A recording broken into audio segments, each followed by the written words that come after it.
ഇവിടെ രണ്ട് കുട്ടികൾ അവരുടെ അച്ഛന്റെ കൂടെ ഒരു 5 സ്റ്റാർ ഹോട്ടലിൽ ഭക്ഷണം കഴിക്കാനായി പോകുന്നു. വെയിറ്റർ അവർക്ക് കൊണ്ടുകൊടുത്ത ഭക്ഷണമെല്ലാം അവരുടെ അച്ഛൻ ആസ്വദിച്ച് കഴിക്കുന്നുണ്ടെങ്കിലും കുട്ടികൾക്ക് ആ ഫുഡൊന്നും തീരെ ഇഷ്ടമല്ലാത്തതുകൊണ്ട് അവർ നിരാശയോടെ ആ ഭക്ഷണം നോക്കിയിരുന്നതും പെട്ടെന്ന് ആ കുട്ടി പയ്യന്റെ സൈഡിലുണ്ടായിരുന്ന ചെറിയ മനുഷ്യനായിട്ടുള്ള വിപ്ല തന്റെ മാജിക്കൽ പവേഴ്സ് എല്ലാം യൂസ് ചെയ്ത് ആ പയ്യന്റെ ഭക്ഷണം അവന്റെ ഫേവറേറ്റ് ഹോട്ട് ഡോഗ് ആക്കി മാറ്റി കൊടുക്കുകയും കൂടാതെ അവന്റെ സഹോദരിയുടെ ഭക്ഷണം അവൾക്ക് ഇഷ്ടപ്പെട്ട സ്വീറ്റ്സ് ആക്കി കൊടുക്കുകയും ചെയ്യുന്നു.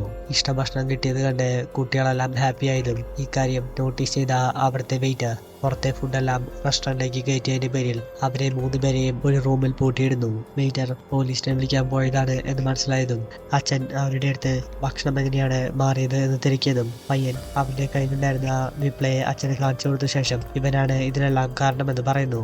അയാൾ ആ കൊച്ചു വിപ്ലയെ കണ്ടതും അവന്റെ അടുത്ത് തൽക്കാലം ഇവിടെ നിന്നും രക്ഷപ്പെടാൻ വേണ്ടി എന്തെങ്കിലും മാർഗമുണ്ടോ എന്ന് തിരക്കുന്നു. അച്ഛന്റെ ആവശ്യം കേട്ടതും കൊച്ചു വിപ്ല വേഗം തന്നെ അവരെയെല്ലാം തന്റെ സൈസിൽ ചെറുതാക്കി മാറ്റുന്നു. ഈ ടൈമിൽ റൂമിലേക്ക് പോലീസുകാരനുമായി വന്ന വെയിറ്റർ റൂമിനകത്ത് ആരെയും കാണാത്തത് കണ്ട് അയാൾ ഷോക്ക് അടിച്ചതുപോലെ നിൽക്കുന്നത് കണ്ടതും പോലീസ് ഓഫീസർ അയാളുടെ സമയമെല്ലാം വേസ്റ്റ് ചെയ്തതിന്റെ പേരിൽ ആ വെയിറ്ററെ നല്ല ചീത്തയെല്ലാം പറയുന്നു.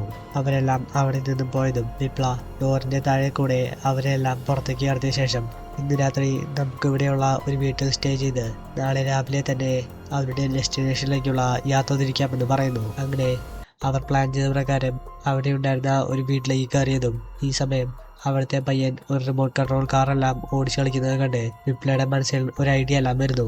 അവൻ ആ പയ്യൻ കാറും റിമോട്ടും ഒരു സ്ഥലത്ത് ഉപേക്ഷിച്ച് പോയത് കണ്ട് വേഗം തന്നെ ആ റിമോട്ടെല്ലാം കാറിന്റെ മുകളിൽ വെച്ച് കെട്ടി അതിന്റെ കൺട്രോൾ സ്റ്റിയറിംഗിലേക്ക് കൊടുത്ത ശേഷം അവരെയും കൂട്ടി ആ കാറിൽ കയറി അവിടെ നിന്നും രക്ഷപ്പെട്ടു പോകുന്നു.